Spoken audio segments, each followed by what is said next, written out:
Okay, I'm going to labour this. I'm on page 433 of Kriyananda's The New Path, and the top paragraph. Speaking of love, another time, Paramahansa told us, human love is possessive and personal. Divine love is always impersonal.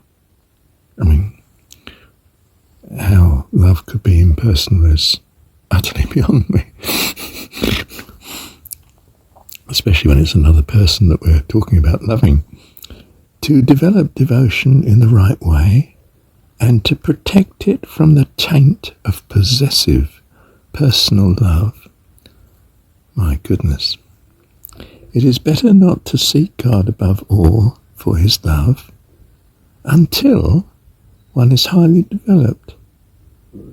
Seek him first of all for his bliss. End of paragraph. Okay.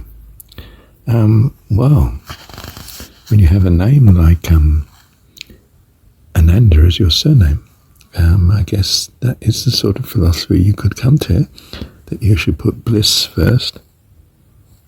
But that is selfishness, isn't it? My bliss? No. You put his love first. And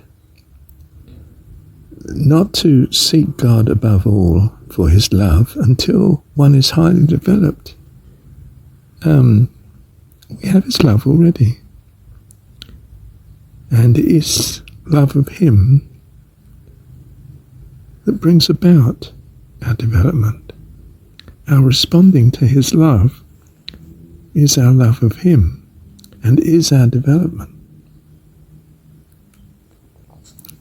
Seek him first of all for his bliss. No, that would just be self-interest. Well, fair enough, that may be some reason for people coming, but that's not going to get you there. That's like the Buddhist thing of, I simply want to avoid suffering. Avoiding suffering doesn't mean you find God. Not in itself. Not unless it leads on to at least the possibility of God in your mind and your love for him. Because you hate suffering, fair enough, yes, that's okay, that's understandable. As for the taint of possessive, personal love, love is personal, there's no question of it. I mean, love for another person is person to person. It's personal. If your love is just for goodness, and because your goodness happens to include doing good for others, you're doing good for me, I'm not I was going to say I'm not captured by your love. I go my own way. But we love God because he first loved us. We have his love. I certainly don't have to seek it. Am I developing it in myself? Yes. Will I develop it best by seeking bliss first, rather than his love? I don't think so. I think responding to his love will cause us to love. And that love will bring a great deal of bliss and happiness. Not the other way around. Although it is possible, of course, that bliss and happiness makes you so happy that you wish to thank God and therefore come to love him. And in which case, love will be a self-interest, of course. We're back to, of course, it's personal. Okay. It gets even more severe in some ways in the next paragraph. Don't joke too much, Master often told us. Joking is a false stimulant. It doesn't spring from true happiness and doesn't give happiness. When you joke a lot, the mind becomes light and restless, so that it can't meditate. Purpose of life is not to meditate, although it does seem to be Paramahansa's mission. After all, Kriya Yoga is meditation. Purpose of life is whatever the meditation is meant to achieve. And that is not just achieved by meditation. In fact, for the ordinary man in the street, it's better achieved just by practicing thankfulness. Because he has a self-interest, and the more he appreciates how God has met his true self-interest with loveliness and the things around him and life itself, the more he'll come to love God.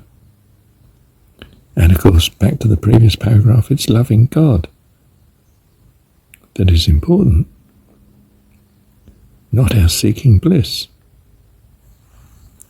Bliss will come, but that's not my goal, any more than avoiding suffering is my goal. I'm very happy that I am avoiding suffering, but my purpose is to love God. Why? Because he's wonderful. In what sense? Well, he's wonderful to me, especially, and to those I love. They exist because of him. Love you, Dad. Don't joke too much. Oh my goodness. You can see how religion quickly gets heavy, doesn't it? Do you see? This is the foundation of a religion, isn't it? And it's some hybrid or compromise between Christianity and Hinduism. And what the 20th and now 21st century might be able to take. The mind can become light and loving and relieved of tension. Jokes relieve tension. Crack a joke at the right time. You can just,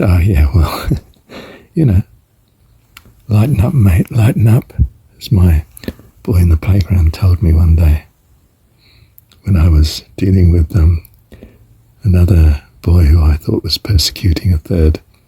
Lighten up, mate, because I was going in too heavy. And even though I was totally secular at the time, as far as I know, in a sense, I felt, he's got a point.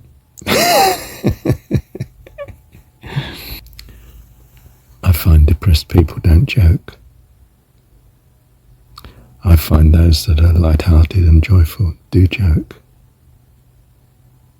And sure, we don't want jokes that are at other people's expense. That's horrible.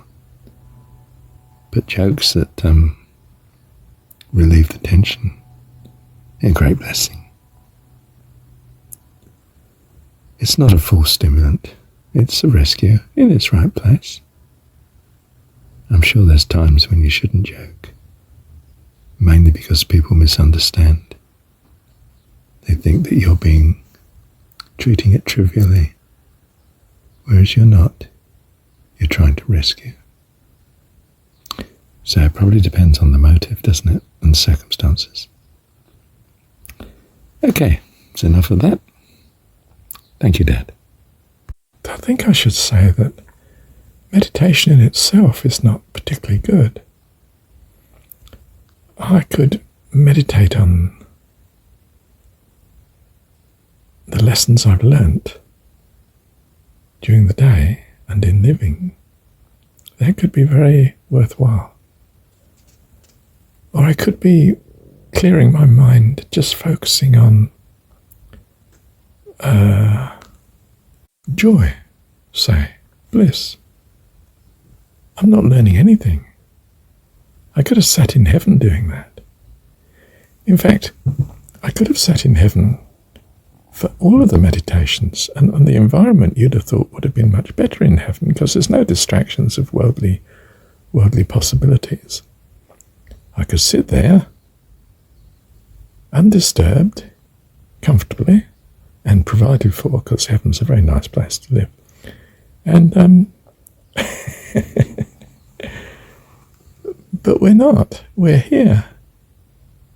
Why has God dumped me here if I'm meant to meditate 8 hours a day for 20 or 30 or 40 years, or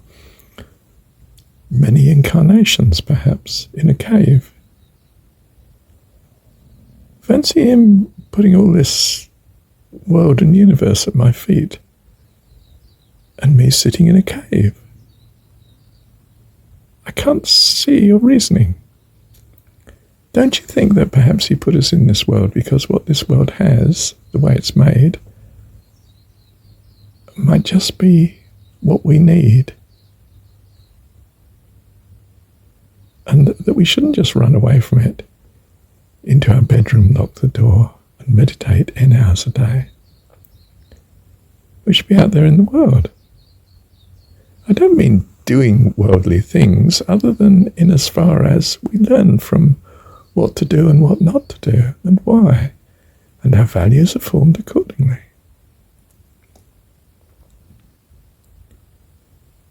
I mean, quite simply, it's not a good idea to worship meditation.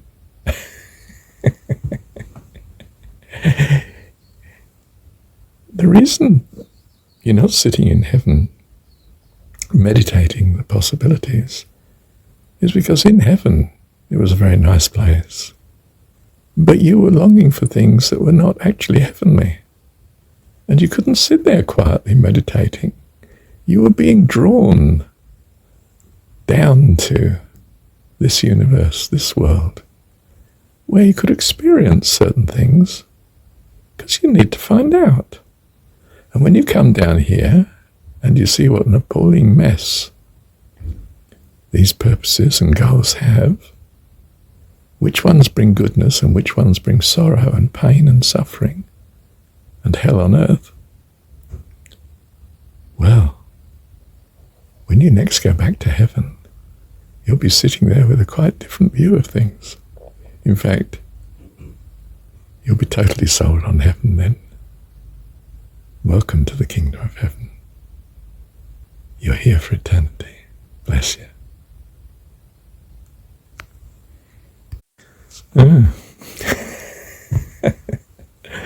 Thank you, Dad. Oh, what do I call this one? Let's see. Thank you, Dad.